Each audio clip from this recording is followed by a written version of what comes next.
to the ELM Management Console and Dashboard Overview. In this video, we'll take a quick walk through the features of the new UI found in ELM Enterprise Manager 7.5 and touch on some of the variety of options you'll find within the dashboard displays. Let's jump right in. When you first launch the Management Console UI, you'll see a few familiar design elements. The top ribbon provides navigation similar to most Microsoft Office products, and some menu options or buttons will change based on the data you're viewing. On the left side, you'll see the Explorer panel, mimicking the contents of the folders found in the MMC for monitors, agents, monitoring categories, views, notifications, and reports. On the main screen here, you'll see a tab called All Agents with a variety of graphs and displays. This area of the screen is what we refer to as documents. Any open documents will appear here as different tabs that you can navigate through.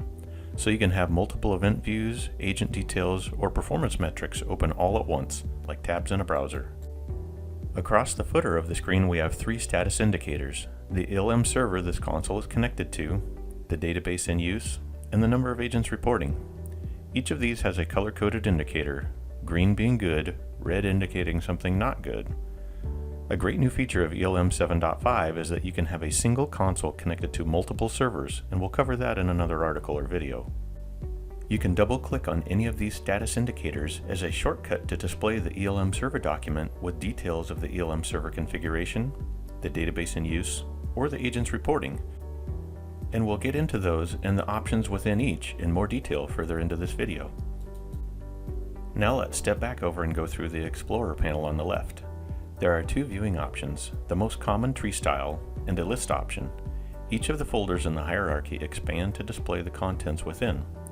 To view a specific item, such as an event view, we'll double-click the name and it will open a document in the main area of the screen. In this case, any event we click on will show the event details in the bottom section of the document. Not all items within the Explorer tree can open as a document. Several of the folders in the tree have right-click menu options, such as the ELM server or a report. At the top of the Explorer panel, there is also a dynamic search option. This would come in handy, for example, if you have dozens or even hundreds of servers and you want to quickly pinpoint one by name. You can clear your search with X, and the most recent searches are also stored for future use. The Explorer panel is resizable and can be hidden or pinned in place.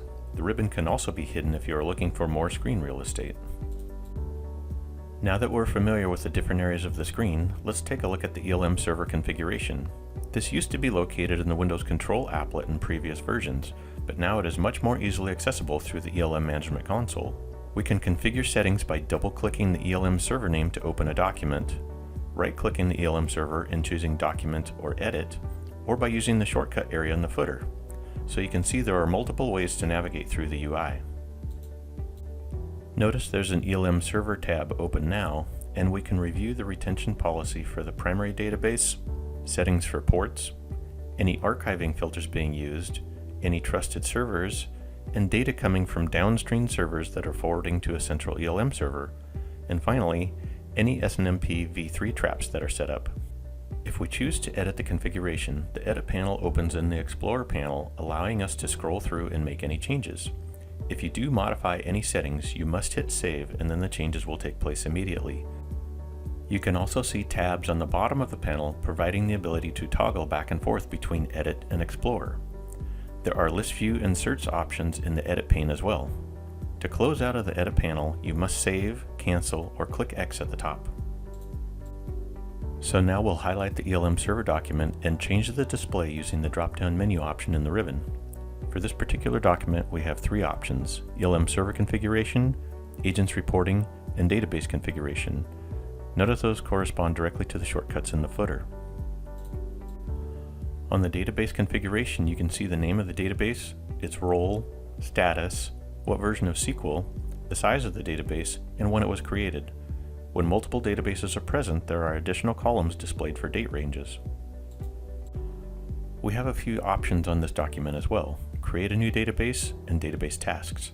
It's important to note that if you highlight a database and then select tasks, then change to a different database, you must click tasks again for the Explorer panel to change. This will ensure you don't make changes to the wrong database. The test option makes sure ELM can connect to the database. Clicking Validate will run a number of validation scripts in order against the database to ensure the structure for the data input and extraction. Pruning is a nightly maintenance on the database, so for example, if you came in and made some changes to retention settings and you wanted to prune out your primary database, you could do that here. Now we'll take a look at agents reporting. This is a quick visual representation of the number and percentage of agents reporting in green and any agents not reporting in red. The table will update based on which part of the graph is clicked for a quick reference showing the system's name, its last report time, and any description available. You can also toggle between the statuses at the top of the table. Okay, now that we've gone through the ELM server configuration, let's come back and take a look at that All Agents document with all the performance metric indicators and displays that perked our interest the minute we opened the new UI. The All Agents document shows a high-level status of all monitored systems with licenses installed that have performance collection abilities. From the ribbon menu, we can toggle between dashboard and configuration displays of all agents. Its last report time and date, the DNS alias, the license installed, OS version, if it is currently in maintenance mode, and the last time modifications took place. Agents have dozens of properties, and these have been grouped together in different column layouts depending on what you want to view. You can also view all columns for full agent details. There's a dynamic search box on this display as well. Flipping back over to the dashboard display, let's walk through each of the status indicators and options on this document. Again, we can change the column layouts here from default to performance details to status details to all. Let's stick with the defaults for now. If we click on the name of an agent, it will launch a new document displaying the events for that agent. We'll go into consolidated event views more in detail in just a bit, so let's jump back to the dashboard. Double-clicking on one of the statuses will open an agent document that shows what triggered that status. In this case, we're looking at the point-to-point verification or heartbeat event, showing that the agent is responding, collecting events, and sending them to the ELM server as expected. We can scroll through the list and see what set off our peak status. In this case, it was an event correlation where the point-to-point or heartbeat start event occurred, but no matching event was found before the timeout. Double-clicking on the processor chart will bring up an agent document showing the calculated values that were combined together and normalized to indicate the processor bottleneck we saw on the dashboard. Each of these sparkline charts from the dashboard are essentially shortcuts to view the options you'll find on the agent document itself. We can look at the disk chart, switch to look at a disk table, and you can see options for the processor, memory, and so on down the line. Each view can either be a table or a chart format when available. Let's pause for just a moment and explain what we mean by calculated values. Essentially, we take a value, such as free disk space, and normalize to a value that can be represented by 100 or lower in a chart and displayed on the dashboard, which focuses on calculated values. So if you are looking at the disk bottleneck, it may show in the red, but your disk free space is just fine. So why is it red? If we then go to look at the disk chart, you would see that a number of counters are used for calculating the value. So while your free space may be fine, your disk queue length may be huge, and that is what triggered the high value in the bottleneck. There's really more than what may first meet the eye when it comes to monitoring server performance. So where did this normalization calculation come from? We didn't just make it up. Microsoft published an article on best practices for diagnosing common server problems using different objects and counters to monitor the pulse of the server. From over 60 basic performance objects, we've selected the counters that reveal the true vital signs for most performance-related issues for our dashboard displays. This is based on Microsoft's recommendations. You can check out that article at this link for more information on performance bottlenecks. Now let's take a look at the general performance display. Here you can select what you want displayed from any available counter. You can select any date range and change colors on the graph to whatever you feel appropriate. You can hover over the graph to see the stats, very similar to Perfmon. This kind of information can be very helpful when trying to answer a question like, why at 4 o'clock every day does a CPU spike? Or memory usage spikes? It's important to note that only systems with licenses assigned that include performance collectors will show performance data in the dashboard. The final option we'll cover on the dashboard is the ability to clear current or peak statuses. For example, let's say we're looking at peak indicators for a server and the status was set by a ping failure. However, we know that that particular system is running maintenance updates and is going through some reboots. We can clear the status by highlighting the server and clicking Clear Selected Status. We also have the option here to clear all status, all agents on the document.